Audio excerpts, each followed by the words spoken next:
자, 그 다음 9절 이제 수익과 비용 보도록 하겠습니다. 수익과 비용에서 수익은 일단 자본을 증가시키는 요인으로 인식 요건이 책에 나와 있으므로 참고로 읽어보시기 바랍니다. 자, 이는 원칙적으로 발생 기준에 의해서 인식한다라는 것이 핵심입니다. 그래서 그 유형별 수익의 인식 방법이 있는데 위탁 판매의 경우에는 제3자에게 판매를 한 시점, 그 다음에 반품 조건부 판매는 이제 시용 판매라고 해서 한번 사용해 보고 이제 판매를 하는 건데 구매자가 이제 허락을 하면 이제 수익이 인식됩니다.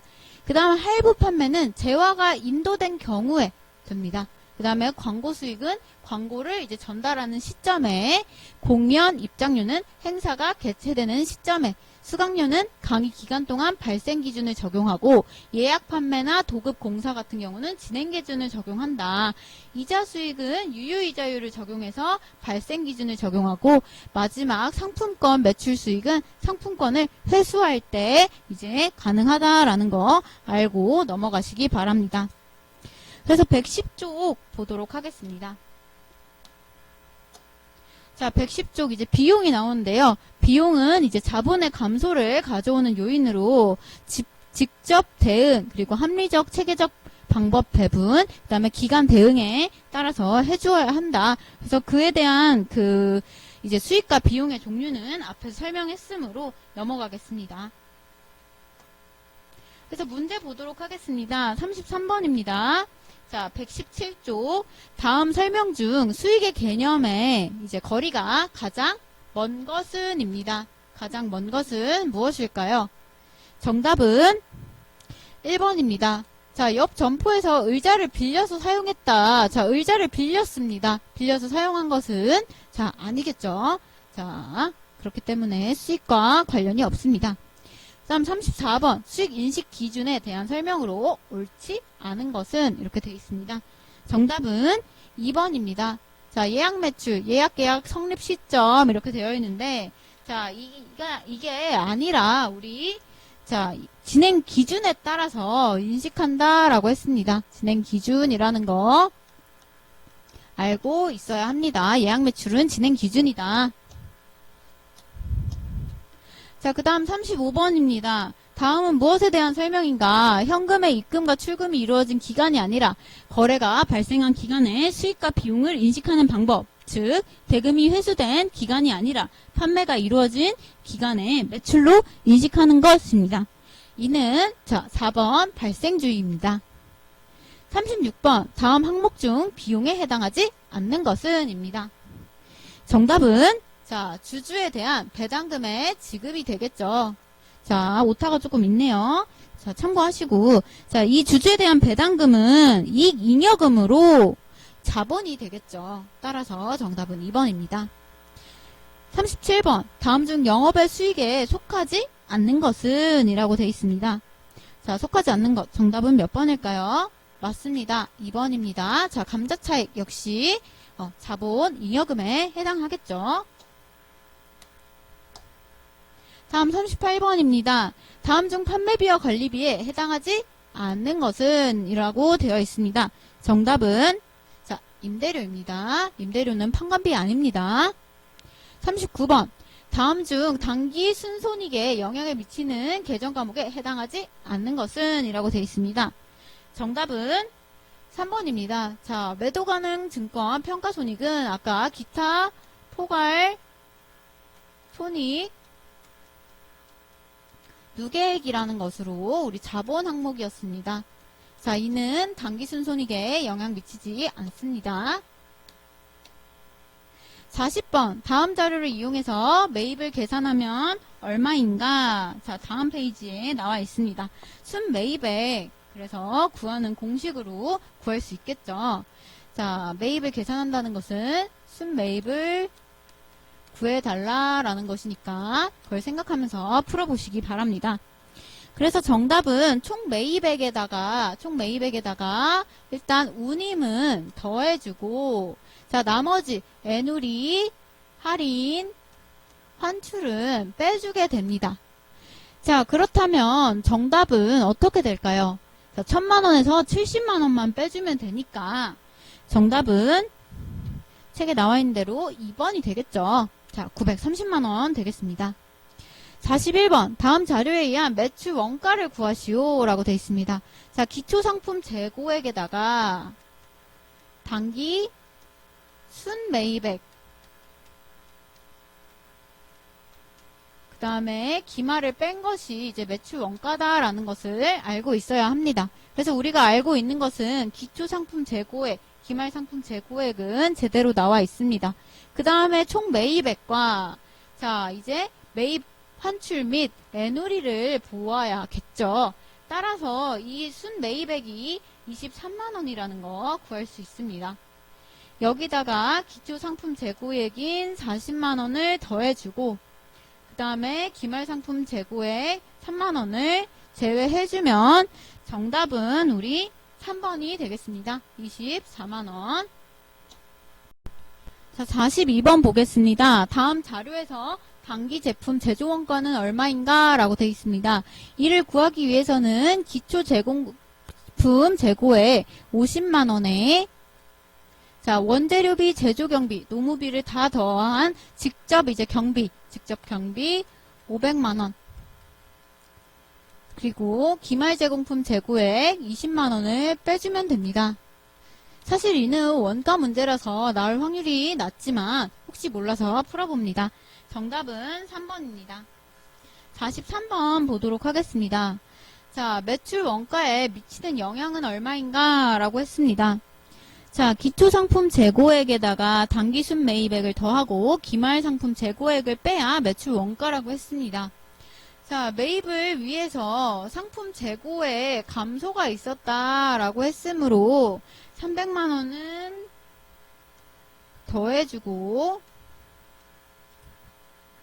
그 다음에 이에 관련된 비용도 들었으므로 매입을 위한 지출이 있었으므로 우리 50만원이 또 더해질 것입니다.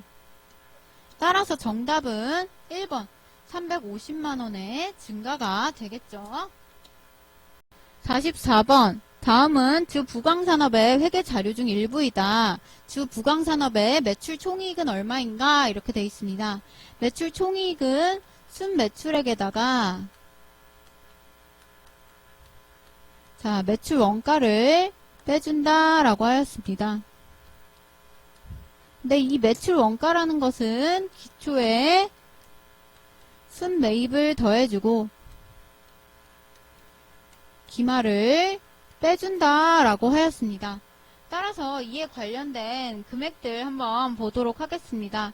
기초상품 재고액, 그 다음에 기말상품 재고액, 단기상품 매입액 이렇게 나와 있습니다. 이에 따라서 구해줘 보도록 하겠습니다. 자, 재고자산 감모 손실 중에 정상적인 감모와 재고자산 평가 손실은 매출 원가에 가산하고 기말 재고자산에서는 차감해야 합니다. 따라서 일단 매출 원가를 구하기 위해서 기말 재고자산에서 기말 상품 재고액에서 이 감모 손실액과 평가 손실액을 이제 제외를 해줘야 한다라는 것입니다. 그렇다면 기말 상품 재고액은 이를 뺀 20만원이 되겠죠. 자, 그러고 나서 이제 기초 상품 재고액 70만원에다가 단기 상품 매입액 이제 880만원을 더하고 20만원을 빼줍니다. 그렇다면 이제 매출 원가가 930만원이 나오겠죠. 자, 이제 단기 상품 매출액에서 이를 빼줍니다. 1200만원에서. 그럼 정답은 지금 보니까 270만원이 될 것입니다. 그래서 답은 3번입니다. 다음 자료에서 영업이익은 얼마인가? 라고 되어 있습니다. 자, 영업이익을 구하기 위해서는 매출액에서 매출 원가를 뺀 매출 총이익에서 이제 판매비와 관리비를 빼주어야 합니다. 그러면은 영업이익이 나오게 된다는 거 알고 우리 문제 풀어보도록 하겠습니다. 일단 매출액에서 매출 원가를 뺀 금액. 자, 2천만원에서 1200만원 뺐으니 800만원이 되겠죠. 자, 여기서 판관비만 골라내서 빼주도록 하겠습니다. 자, 복리후생비 해당됩니다. 이자비용 안됩니다. 보험료 됩니다. 여비교통비 비로 끝나니까 되겠죠. 외환차익, 자, 외화환산이익 다 이익으로 끝나기 때문에 되지 않는다라고 하였습니다. 따라서 자, 350만원을 빼주면 정답은 이제 450만원. 45번의 정답은 3번이 되겠죠. 46번 보도록 하겠습니다. 다음 자료를 활용하여 당기 비용 총액을 계산하시오 라고 되어 있습니다. 위에 회계의 기본 등록 당기 수익을 구하는 공식을 사용하여 한번 해보도록 하겠습니다. 기말 자본 기말 자산의 기말 부채를 빼서 구할 수 있습니다. 따라서 이 금액은 800만원일 것입니다. 다음 기초 역시 기초 자산에서 기초 부채를 빼야 구할 수 있습니다. 그렇다면 840만원에서 370만원을 뺐으므로 470만원이 될 것입니다. 우리 기말자본에서 기초자본을 뺀 금액은 당기 순이익이 됩니다. 그렇다면 당기 순이익은 구했을 때 330만원이 되겠죠. 또 당기 순이익을 구하는 방식이 총 수익에서 총 비용을 빼주는 방식이 있으므로 이를 또 사용하여 총 수익 472만원에서 어떠한 비용을 빼면 330만원이 된다. 따라서 정답은 142만원이 비용이 될 것이다 라고 할 수 있습니다. 그래서 정답은 1번입니다.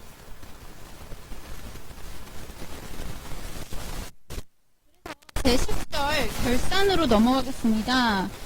본 책에서는 사실 설명이나 문제가 부족하므로 여러분이 다른 회계 교재나 혹은 기출문제를 좀 더 많이 풀어보셔야 합니다. 그래서 결산은 예비 절차, 본 절차, 보고서 작성 단계로 이루어져 있고 각각의 절차 안에 들어있는 요소들을 알고 있어야 한다가 핵심이라고 앞전에 배웠을 것입니다.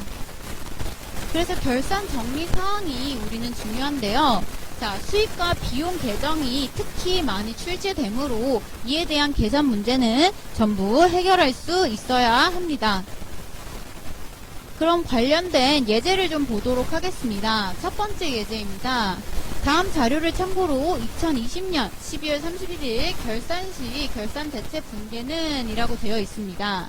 자, 8월 1일 당시 화재 보험사에 1년 보험료 24만원을 보통예금 이체하였다. 지급시 보험료로 처리하였다. 라고 되어 있습니다. 그렇다면 8월 1일날 이제 사변에는 보험료 24만원이 올 거고 대변에는 이제 보통예금 24만원이 올 것입니다. 자, 그 다음에 이제 기말 결산 시 12월 31일 날 분계를 하는데 그 보험료에 대해서 결산 정리를 한다. 단 월할 계산을 한다. 라고 되어 있습니다. 자, 1년치 보험료기 때문에 한 달에 2만원씩 내고 있는 것입니다. 근데 분명히 선급 비용이 이 보험료에는 있을 것입니다. 선급 비용은 내년도 1월 1일부터 7월 31일 총 이제 7개월이 현금 비용의 금액이 되겠죠. 따라서 정답은 자, 차변에는 현금 비용 자, 2만원 곱하기 7 해서 14만원. 그 다음에 보험료 14만원. 이런 식으로 월할 계산을 하고 해당 계정 과목이 어떤 것이 와야 하는지 결산 계정 과목을 알고 있어야 합니다. 다음 예제 2번입니다. 다음 자료와 같이 사무용품의 구매 시 소모품비 계정으로 처리를 한 경우 자, 처음에 이제 비용으로 처리를 했다라고 볼 수 있겠죠. 자, 2020년 대체 분계는 자, 사무용품 20만원을 구입하고 현금으로 지급했다라고 되어 있습니다. 따라서 4월 1일에는 소모품비 자, 20만원 그리고 현금 20만원이 될 것입니다. 그리고 나서 사무용품 사용액이 16만원으로 파악되었다. 이게 12월 31일이 되겠죠. 자, 사용액이 지금 자, 16만원이므로 이 사용액을 처리를 해 주어야 합니다. 따라서 이제 소모품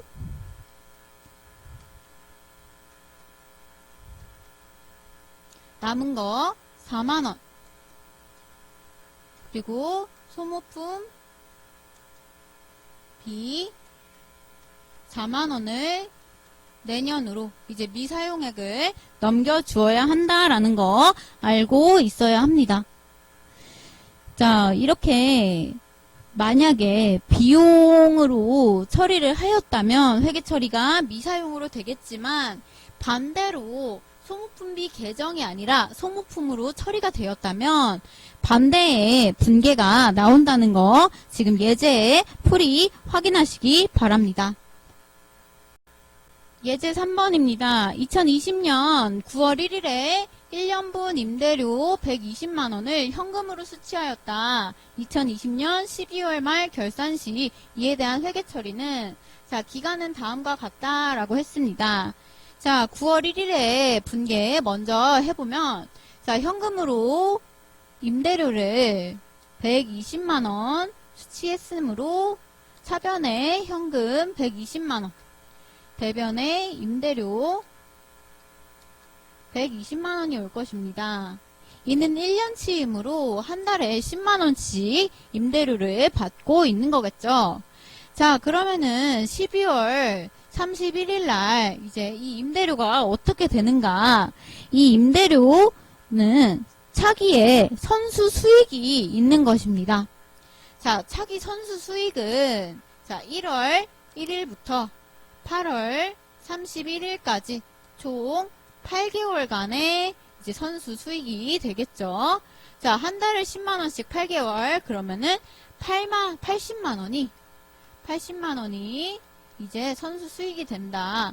따라서 차변의 임대료 대변의 선수 수익 80만원 이렇게 분계를 할 수 있어야 합니다. 자, 마지막 예제 4번 보도록 하겠습니다. 자, 이자 비용으로 50만원을 손익계산서에 보고했다. 2020년 초에 미지급 이자 비용은 20만원이며 2020년 현금으로 지급한 이자 비용은 10만원이고 자, 20년 기초나 기말에 선지급 이자 비용은 없다고 가정할 때 2020년 말 이제 미지급 이자 비용은 얼마인가 라고 되어 있습니다. 이를 한번 T계정으로 풀어보겠습니다. 자, 기초의 미지급 비용이 지금 1월 1일 날 20만원 있다라고 합니다. 자, 그리고 나서 이제 우리가 궁금한 건 기말 미지급 비용이겠죠. 기말 미지급 비용. 자, 그러고 나서 이제 현금으로 지급한 이자 비용이 있습니다. 자, 현금으로 지급했으므로 10만원 있을 거고, 이 중에서 50만원이 이자 비용으로 보호됐다. 그럼 이 나머지가 미지급 비용 증가액, 단기 지급액에서 그 미지급 비용 증가액을 더한 것이 손익계산서상 이자 비용일 것입니다. 그래서 아직 지급하지 않은 돈 40만원이 여기에 와야 하므로 기말에 우리 미지급 비용은 60만원이 된다라는 거 알고 가셔야 합니다.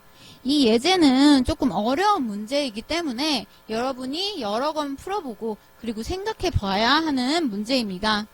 자, 관련된 기출문제 또 보도록 하겠습니다. 자, 47번입니다. 119쪽.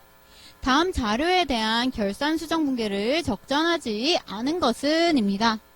자, 기말 현재 보험료 미경과분이 10만원이 있고 기말 현재 임대료 선수분이 20만원이 있다. 건물에 대한 감가상각비가 3만원. 이 기말 현재 이자 미수분 30만원이 있다. 이렇게 되어 있네요.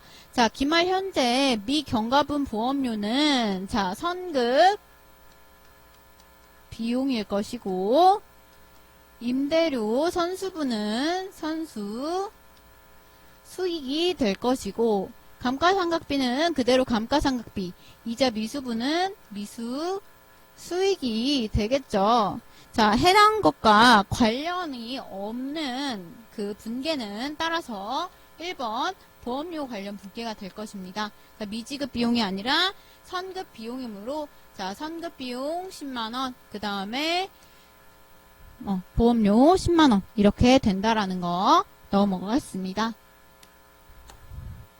자, 48번입니다. 기말 결산 수정 분계 사항에 대해서 해당하지 않는 것은 입니다. 자, 정답은 4번입니다. 상품 관련된 이제 기말 결산 수정 분계는 없습니다. 만약에 기말 상품 뭐 재고액이라던가 이런 것들이 나왔다면 해당되겠죠. 자, 49번입니다. 결산 분계 개정 과목이 아닌 것은 정답은 2번 이자 수익이겠죠. 자, 미수 수익, 선수 수익, 선급 비용, 미지급 비용은 해당합니다. 50번 다음 중 시산표 작성 시 발견될 수 있는 오류는 입니다. 정답은 4번입니다. 하나의 거래에 대해서 차변과 대변의 금액을 일치시키지 않고 다르게 하였으므로 우리 시산표에서 바로 문제점을 발견할 수 있겠죠. 자, 이렇게 50번까지 해서 재무회계 관련된 이론을 본 책으로 정리를 해보았습니다. 아까 말했다시피 이론 내용과 문제가 부족하므로 여러분이 이론을 다른 책으로 보충을 한다던가 기출문제를 더 풀어보는 식으로의 연습을 해봐야 합니다. 해당하는 기출문제는 온라인 클래스에 업로드할 예정이니 꼭 한 번 더 풀어주시기 바랍니다. 이상으로 강의 마치도록